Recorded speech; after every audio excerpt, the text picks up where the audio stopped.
네, 오늘은 건설 그리고 신재생 업종에 대한 얘기를 들어보겠습니다. 지난 3일에 이제 발표가 된 4월 건설기업 경기 실사 지수가 2015년 이래 최고 수준을 기록을 했습니다. 건설주들 같은 경우에는 실적과 더불어 정책 등 다양한 모멘텀이 좀 연결이 되어 있는 것 같고 정부 정책하면 빠질 수 없는 섹터가 신재생 에너지 쪽인데 오늘은 이 두 섹터에 대한 얘기를 다 들어보도록 하겠습니다. NH투자증권에서 건설, 유틸리티 업종을 담당하고 있는 이민재 애널리스트와 함께합니다. 안녕하세요. 네, 안녕하십니까. 네, 처음 뵙겠습니다. 네, 처음 네, 먼저 건설업종 얘기를 좀 해볼 텐데 1분기 실적이 마무리가 된 시점에서 1분기 실적을 또 어떻게 평가해 볼 수 있고 2분기 실적은 어떻게 전망해 볼 수 있는지 궁금하네요. 네, 2분기 건설업 전반적으로 실적 성장이 보일 것으로 예상되는 가운데 대우건설, 현대건설 시적 모멘텀이 가장 강할 걸로 보고 있습니다. 1분기 때 동절기 한파 영향으로 대형사 대부분 주택 매출이 좀 부진했고요. 이런 부분들이 아무래도 실적이 좀 안 좋았던 영향이었던 것 같습니다. 근데 2분기 같은 경우에는 계절적 영향이 적어지기 때문에 주택 공사가 지연될 가능성은 낮다라고 보고 있고요. 그다음에 기본적으로 주택 공사는 착공한 시점 이후에 한 12개월 내에 이제 공정률이 본격적으로 상승하기 때문에 특히 현대건설과 대우건설 같은 경우에는 2020년 하반기 때 대형 현장들 공사가 진행됐기 때문에 2분기부터는 공정률이 본격적으로 올라올 걸로 좀 보고 있습니다. 네, 아니 근데 지금 이제 정책 모멘텀도 좀 크잖아요. 건설업종 같은 경우에는 오세훈 서울시장 당선과 함께 재건축 사업이 이제 본격화될 텐데 이런 부분들이 또 어떻게 반영되는지 궁금하네요. 네. 아무래도 오세훈 서울시장 이제 후보 시절부터 공약 자체가 굉장히 재건축에 대해서 강조를 했습니다. 그리고 당선 이후에도 아무래도 재건축 사업 본격화에 대한 행보를 계속했는데 사실 지금은 이제 토지거래 허가제라던가 이러면서 재건축에 대한 속도 조절을 시사하는 정책들이 발표가 되고 있습니다. 당연히 오세훈 서울시장도 이제 부동산 가격 상승은 부담스러운 이슈라고 생각을 하고 있고요.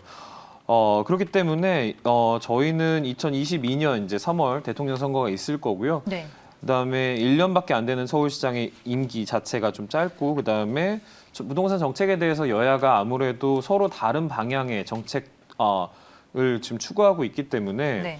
이런 재건축 사업을 확대할 수 있는 재건축 정책들이 아무래도 좀 강화될 거라고 보고 있고 그다음에 이제 노후 아파트가 30년 이상 된 노후 아파트를 이야기하는데 아무래도 이제 22년부터는 빠르게 쌓이기 시작할 겁니다. 그래서 이런 부분들에 대해서 정책 모멘텀, 그다음에 재건축에 대한 모멘텀들도 저희가 좀 강조해서 봐야 되지 않나 싶습니다. 결국에는 수주가 증가할 수밖에 없는 모멘텀이 일단은 있는 것 같은데 좀 탑픽으로 보고 계시는 종목이 있을까요? 결국에는 실적이랑 정책 전반적으로 다 봐야 되겠지만 정책적인 측면에선 재건축이 강조될 걸로 이제 내년 이후로부터는 계속 강조될 걸로 보고 있고요. 그다음에 올해 같은 경우에는 정부가 부동산 정책에 대한 공급 대책을 계속 확대하고 있는 상황입니다. 그러면 결국은 건설사에선 실적을 보는 게 맞는 것 같고요.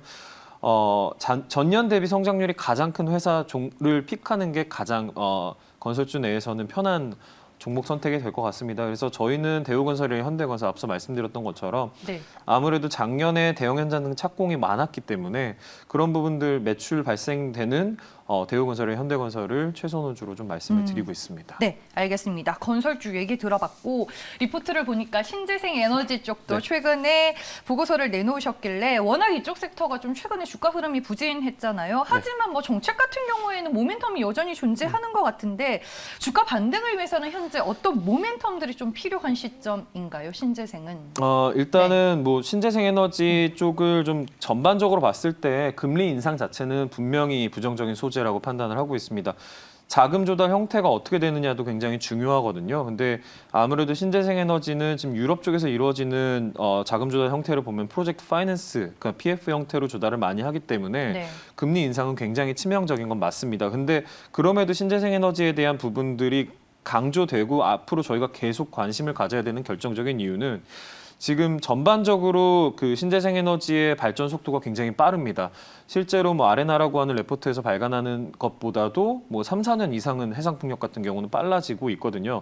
특히 이제 GE 지멘스, 베스타스, 글로벌 해상풍력 터빈 업체들 같은 경우도 이제는 40%대 이용률이 60%대까지 올라가는 정도의 대형 풍력들이 25년 내에 출시될 가능성이 높거든요. 그래서 그런 부분들을 생각해 봤을 때 신재생이 금리 인상으로 단기적으로 부진한 건 맞습니다. 그리고 실적이 안 나오기 때문에 아무래도 건설주에 좀 밀릴 가능성이 높습니다만 결국에는 신재생 에너지의 발전 속도, 기술 개선, 기술 발전 속도 같은 것들을 감안해 봤을 때는 여전히 좀 성장 가능성은 충분하다라고 좀 보고 있습니다. 그러면 우리가 이 시기를 버텨내야 하는 건가요? 네, 성장 속을 보고. 네, 맞습니다. 알겠습니다. 최근 신재생 에너지 쪽에 주가 흐름이 부진했던 이유 말씀을 해주셨고 정책 모멘텀이 일단은 그래도 존재하기 때문에 뭐 해상풍력 쪽을 그러면 가장 우리가 좀 크게 보면 될까요? 이 섹터 내에서는? 네. 이게 결국은 그러니까 3, 4월 생각해 보시면 원자력 관련된 부분들이 굉장히 이슈가 됐었어요. 근데 종목이 되게 제한돼 있었거든요. 해상풍력도 마찬가지입니다. 저희가 흔히 국내에서 해상풍력을 하는 업체들은 손에 꼽거든요. 그거는 무슨 말이냐면 결과적으로는 해상풍력에 갖고 가고자 하는 방향성 자체가 트랙 레코드를 굉장히 중요시합니다. 그리고 그 기술 발전 속도 역시도 중요하기 때문에 그런 것들은 해본 기업들이 계속 잘할 수밖에 없는 시장이거든요. 네. 그런 것들을 감안해 봤을 때는 해상풍력 쪽에서 저희가 기존에 노출돼 있던 기업들이 어떤 식으로 실적을 내고 어떤 식으로 기술 발전을 이뤄내는지를 일단 볼 필요가 있다라고 생각을 하고 있습니다. 알겠습니다. 오늘 시간이 너무 짧아서 아쉬운데 6월에 다시 한번 나와주시기 바랍니다. 네, 알겠습니다. 알겠습니다. 그때는 조금 더 심도 깊은 얘기를 들어보도록 하겠습니다. 고맙습니다. 네, 감사합니다.